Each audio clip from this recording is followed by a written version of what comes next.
When I saw him, he's playing well. I wanted to say to him face to face, like, hey, I know I said some things in the past I probably shouldn't have, and I'm sorry. That's what I wanted to say to him. His response, I don't mess with you. And it was a curse word. And so I was like, all right. And then he repeated it. So I'll say it again.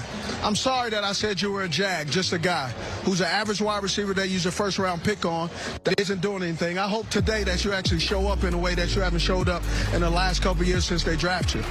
So if you ever got a problem with Agent 89, I'm sorry for saying that you're an average wide receiver that they eventually will move on. And when teams call me and asking, should they trade for you, I will say no, don't trade for Jerry Jeudy, because he's mentally unable to handle constructive criticism from people who watch specifically, can he be a wide receiver?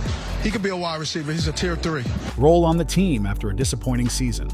The Cleveland Browns are seriously considering moving on from Jerry Jeudy as their #1 wide receiver, and inside league circles, this is no longer viewed as speculation, but a real organizational pivot. According to multiple insider sources, the Browns are actively preparing to bring in a legitimate, top-tier receiving talent to support their future franchise quarterback, Shedeur Sanders. And they want that move to happen fast. This decision didn't just fall out of the sky overnight. He does not have a glaring strength. He doesn't have a guy where he's going to route you up. Like, it's like, oh, this cat is so precise. Like, he runs timing routes and he's open. He doesn't create some options at the top of the draft with Ohio State receiver Carnell Tate and Arizona State superstar wide receiver Jordan Tyson. I think these are some great options to either the Browns could get rid of Jerry Jeudy or move him to a less role. It's been building quietly, week after week, as frustration mounted inside the building and patience wore thin. The front office has reached a point where maintaining the status quo is no longer an option, and major changes to the receiving core are now on the table whether certain players like it or not. Let's address the elephant in the room head-on. Jerry Jeudy just wrapped up what can only be described as a catastrophic season, and there's no soft way to frame it. This wasn't a minor dip in production or a few unlucky bounces that didn't go his way. This was a full season where things went wrong consistently, publicly, and painfully. No spin can save it. Jeudy posted some of the worst numbers for any starting wide receiver across the entire National Football League this season. And the data backs it up in black and white. The statistics don't lie, and they paint a brutal picture of how badly things unraveled in Cleveland this year. Up, throw for Jeudy, and Jeudy has it intercepted. Moments like that became far too familiar, and they piled up fast. Jeudy finished the season ranked as the second worst wide receiver in the entire league when it came to drops. And that's not a cherry-picked stat meant to stir outrage. That's league-wide, across all 32 teams, across every starting receiver who took meaningful snaps. Let that sink in for a moment. For a player expected to be the WR1. What did you think of Shedeur's performance just overall and some of the progress that maybe he made with you guys on offense? There's something that we need to fix up, as the offense as a whole. It's hard to tell coming out of the game. It may feel better than what it looked like, so we've got to watch the film and see what we need. That level of unreliability is impossible to ignore. And these weren't highlight reel contested catches or desperation throws under pressure. These were routine passes that hit him squarely in the hands. Easy completions that should move the chains, build rhythm, and keep drives alive. Instead, they turned into stalled possessions, wasted downs, and growing tension on the sideline. The Browns organization has clearly reached its limit with this level of performance, and honestly, it's hard to argue against their frustration. When you're trying to develop a young quarterback like Shedeur Sanders, every rep matters. Every completion matters. Confidence is fragile early in a quarterback's career, and unreliable targets can shatter momentum before it ever takes hold. What Cleveland needed was dependability, timing, and trust. What they got instead was inconsistency, momentum-killing drops, and production that would raise eyebrows even from a WR3. For a player positioned as the centerpiece of the passing attack, that gap between expectation and reality became impossible to overlook. Inside the building, the message is clear. The Browns don't want Sanders spending his formative years throwing to players who can't secure routine catches. They want playmakers who elevate him, not liabilities who force him to second-guess throws he's already delivered on time and on target. That's where the upcoming draft enters the picture in a big way. Cleveland currently holds the 6th overall pick, and league sources indicate that Andrew Berry and the front office are seriously exploring the idea of using that pick on a top-tier wide receiver prospect. Not a project, not a developmental flyer, a true difference maker. separation. He's not really that great off press coverage. He's not really a 50-50 go up and contest the guy. He's not really a dude that's shifty that can just run by you. So he's That kind of move would immediately change the trajectory of this offense and give Shedeur Sanders the elite weapon every young quarterback needs to survive and thrive at the professional level. It would also quietly but definitively signal the end of Jerry Jeudy's time as the focal point of this passing attack. Andrew Berry deserves credit here for refusing to sit still while things fell apart. He's been active, calculated, and aggressive behind the scenes. Berry already showed earlier in the season that he's willing to pivot when necessary, making the move to bring Jamari Thrash into the mix as a way to inject fresh energy into a struggling receiver room. That move alone sent a message throughout the locker room. No role is guaranteed. No reputation is untouchable. Performance matters, and if production doesn't follow, change is coming whether players are ready for it or not. As Cleveland looks toward the future, obviously, we wish we had more success, while Joe was under center here. We didn't. It's unfortunate. But just to follow up, so then what do you think of this group of wide receivers that are? the priority is crystal clear. This franchise is aligning itself around Shedeur Sanders, and every personnel decision moving forward will reflect that reality. The Browns aren't just tweaking the roster anymore. They're reshaping the offense with purpose, urgency, and zero patience for underperformance. Jamari Thrash showed real promise, and more importantly, he gave Cleveland Browns fans a glimpse of what this offense could look like when the right talent is placed around Shedeur Sanders. His flashes weren't random or accidental. They were controlled, timely, and confidence-building, exactly what a young quarterback needs to see from his receivers. And that's why Andrew Berry isn't stopping there. Berry is now taking that philosophy to the next level by aggressively exploring the idea of adding a true WR1 through the draft. Not a rotational piece, not a situational deep threat.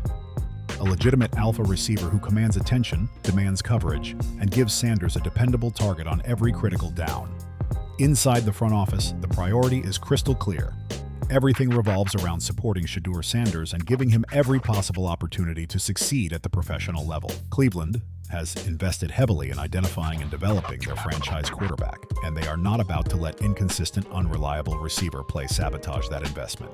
Berry understands something that experienced executives learn quickly in this league. Young quarterbacks don't survive on potential alone. They need weapons they can trust. Receivers who run the correct routes, create separation, catch the ball when it hits their hands, and move the chains without drama. That reliability builds rhythm, confidence, and control. Unfortunately for Jerry Jeudy, he simply hasn't been that guy in Cleveland. And the issue runs deeper than missed catches or box score stats. The situation became complicated fast, and not just because of what showed up on Sundays. Let me address this, and I believe it needs to be addressed. What was being said by Jerry Jeudy and Shedeur Sanders? Every single game is emotional. There's always tension, conversations. When people get animated, you rarely see on a sideline two players talking, or a coach talking to another coach, or a player talking to a coach, where there isn't a few F-bombs being dropped, a little bit of frustration, and it's, a little bit of the veins bulging out. I've been in this position before. My rookie year, I was on the team that was 1-15. Getting ran through every week is a little discouraging. But I want to tell you this, man, stop trying to make something out of nothing, especially if you weren't on the sideline here. Everything that was transpiring and going on. It's nothing wrong with having a conversation and expressing frustration, but understanding that every wide receiver and every quarterback will have a disagreement. They will discuss things on the sideline. So all of the people that are actually piling on to Jerry Jeudy and calling him all these different names, I'm just telling you, man, I think you should stop. I don't think it's fair, and I really don't think, especially if you weren't on that sideline to hear it, to jump to conclusions that all of it is negative. According to sources close to the team, Jeudy was reportedly unwilling to adapt to the offensive plans designed to integrate Shedeur Sanders into the system. That detail matters more than fans realize. When a coaching staff installs new concepts or reshapes an offense around a young quarterback, buy-in is non-negotiable, especially from veteran receivers. The Browns needed their top pass catchers aligned with the vision. They needed leaders who embraced change, helped teach concepts, and reinforced confidence in the huddle. Instead, Jeudy reportedly pushed back against adjustments, and that resistance immediately raised red flags inside the building. That type of hesitation doesn't sit well with coaching staffs or front offices, especially when the organization is trying to move forward with a long-term plan. As Jeudy showed reluctance to embrace the new direction, his importance within the Browns' internal hierarchy began to drop fast. Cleveland started looking elsewhere for answers. They began scheming plays around other players, experimenting with different personnel groupings, and quietly reducing Jeudy's role as the offense's primary target. This wasn't a single decision. It was a gradual process of moving on. And this wasn't speculation pulled out of thin air either. You could see it unfolding in real time during games. As the season progressed, Jeudy's targets decreased, his involvement shrank, and his impact faded week by week. That kind of usage shift doesn't happen by accident. While the on-field struggles were damaging enough, what truly seemed to hurt Jeudy's standing with the organization were several reported incidents during and after games. Moments when leadership mattered most, and the response fell short of expectations. Throughout the season, there were multiple opportunities for Jeudy to step up as the veteran presence this young offense desperately needed. Moments where encouragement, accountability, and calm leadership could have stabilized things. Instead, when mistakes happened, sources indicate Jeudy directed his frustration toward Shedeur Sanders. Reportedly, there were instances where Jeudy exploded on Sanders for errors that were largely the result of miscommunication or execution issues on Jeudy's end. That kind of reaction doesn't go unnoticed, especially not when it comes at the expense of a rookie quarterback still learning the speed and complexity of the NFL game. Imagine being a young quarterback trying to establish timing, trust, and command of an offense, only to be publicly blamed by your top receiver for plays that didn't break correctly. That dynamic creates tension, fractures trust, and slows development fast. Jerry Jeudy let Shedeur Sanders down. He's let him down at times, and also he's picked him up at times. I'm going to break down the play. Please. Number one, Jalen Johnson is playing way outside. But when I tell you that's clinic tape release at the line, and this is why myself and I'm sure others expect so much out of Jerry Jeudy. There's very few guys that would have tried to do the release that he did and get back, and he wins. Like, that's a great release. It's not a good release. That's a great release considering, because Jalen Johnson is one of the best DBs in the league. Like, what's something you could have done to help Shedeur? You know what he should have said? Catch the ball. Just catch the ball. You got to catch the ball, Jerry Jeudy. Very simple. Like, late hands, early hands, don't jump, catch the ball. I don't care what you catch the ball. Inside the Browns organization, that behavior reportedly became a turning point. Cleveland isn't interested in finger-pointing or ego clashes. They want unity, accountability, and players pulling in the same direction. And when that didn't happen consistently, the decision-makers took note. At this stage, the writing appears to be on the wall. The Browns are building around Shedeur Sanders, and anyone unwilling to support that vision risks being left behind. Cleveland isn't hesitating anymore. Things reached a breaking point when Jerry Jeudy and Shedeur Sanders were involved in an animated, heated confrontation, and that moment sent shockwaves through the Cleveland Browns organization. Sources indicate the Browns were absolutely not happy with what unfolded, and internally, this was viewed as a serious red flag. When you're trying to develop a franchise quarterback, the last thing you want is veteran players undermining his confidence or contributing to a toxic environment.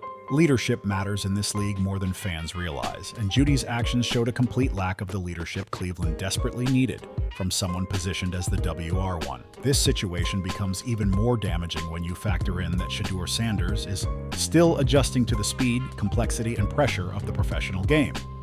Every rep is a learning moment, every mistake is part of growth, and confidence is fragile at this stage.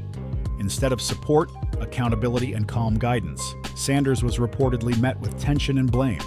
If that incident alone wasn't enough to put Jeudy's future in Cleveland in serious jeopardy, he went a step further and made matters worse on his own. In a recent interview, Jeudy publicly called out Shedeur Sanders, pointing fingers at the young quarterback while taking little to no responsibility for his own glaring mistakes and shortcomings.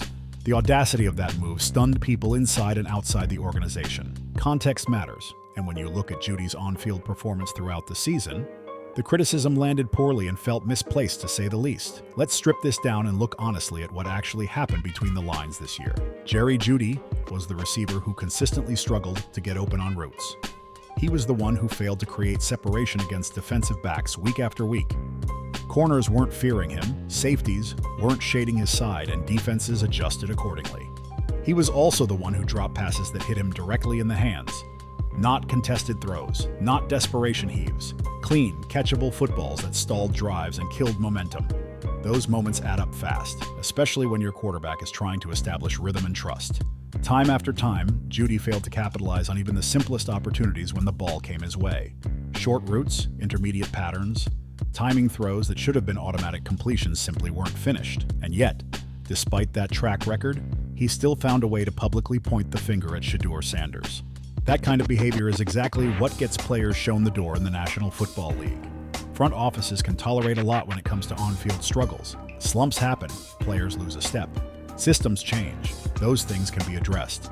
What organizations cannot and will not tolerate is a player who underperforms, refuses to take accountability, and then publicly throws a young franchise quarterback under the bus. That crosses a line, and it damages more than just box scores. This isn't just about football mistakes anymore. It's about professionalism, maturity, and understanding your role within a team trying to build something long-term. Public criticism from a veteran toward a developing quarterback creates division, not solutions.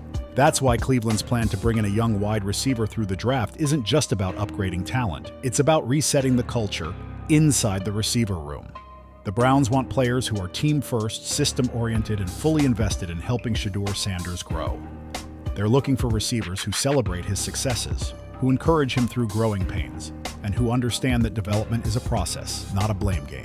They want chemistry, trust, and shared accountability, not finger-pointing when things go wrong. Jeudy's future in Cleveland is now extremely questionable, and it's becoming clearer by the week that this situation goes far beyond drops and missed routes. Yes, the drops are a massive problem. Yes, the inability to get open consistently is concerning. But the behavior, the attitude, and the lack of accountability may be even bigger issues in the eyes of the organization. Teams can scheme around a receiver who's lost a step. Coaches can help clean up technique and timing issues. What they can't fix is a bad attitude or force someone to be a good teammate. And in Cleveland, that reality is settling in fast. The Browns are choosing direction, unity, and leadership over reputation. The Cleveland Browns are officially at a crossroads, and there's no way around it anymore. This franchise has a real chance to build something special with Shedeur Sanders at quarterback, but that vision only works if the right pieces are put around him. Talent alone isn't enough. Chemistry, reliability, and leadership matter just as much, especially when a young quarterback is learning how to command an NFL locker room. Right now, Cleveland needs receivers who can do three very simple but critical things. Catch the football consistently, make plays when the moment demands it, and be positive, stabilizing influences inside the locker room. At this stage, Jerry Jeudy checks exactly 0 of those boxes, and that reality is why the organization is preparing to move in a completely different direction. This isn't a rushed decision or an emotional reaction to one bad season. This is the result of months of evaluation, internal conversations, and hard truths being acknowledged behind closed doors. The Browns have reached a point where continuing down the same path would actively work against the development of their quarterback, and that's something they refuse to risk. With the 6th overall pick in the upcoming draft, Cleveland is sitting in a powerful position. That slot gives them direct access to a potential game-changing wide receiver, someone who can step in immediately and alter how defenses line up every single week. Whether it's selecting one of the top college prospects or exploring a bold move by packaging picks to move up for an elite talent, the options are very real. This is where Andrew Berry enters center stage. Berry isn't boxed in or limited. He has flexibility, leverage, and a clear mandate. Everything points to him being ready to use those tools to aggressively upgrade the receiver position and finally give Shedeur Sanders the kind of weapons a franchise quarterback deserves. League insiders suggest Berry understands the urgency of this moment. Windows in the National Football League don't stay open forever, and wasting developmental years due to poor roster construction is how promising situations collapse fast. Cleveland doesn't want Sanders surviving games. They want him thriving, growing, and competing at the highest level. This offseason isn't just another routine reset for the Browns. It's a defining stretch that will determine whether this team takes a real step forward or stays trapped in transition. Surrounding a young quarterback with reliable pass catchers isn't a luxury anymore. It's a necessity, especially in a division where every week feels like a street fight. Cleveland plays in one of the toughest divisions in football, where defenses are physical, aggressive, and relentless. There's no room for receivers who disappear, lose focus, or create distractions when adversity hits. Sanders needs targets who fight for separation, secure the ball, and bring energy to the huddle, not doubt. That's why this shift feels inevitable. The Browns aren't just chasing better stat lines or flashier highlights. They're chasing stability, accountability, and a culture that supports long-term success. They want receivers who elevate the quarterback, not ones who quietly drain momentum when things get difficult. Make no mistake, this isn't personal, it's professional. Cleveland is choosing direction over comfort and development over reputation. Every move this offseason will reflect one core belief. Shedeur Sanders is the future, and the roster must be built to protect that future at all costs. The Browns know what's at stake. Get this right, and Cleveland could finally unlock sustained success and relevance. Get it wrong, and they risk repeating the same cycle they've been trying to escape for years. That's why change is coming, and that's why the receiver room is about to look very different next season.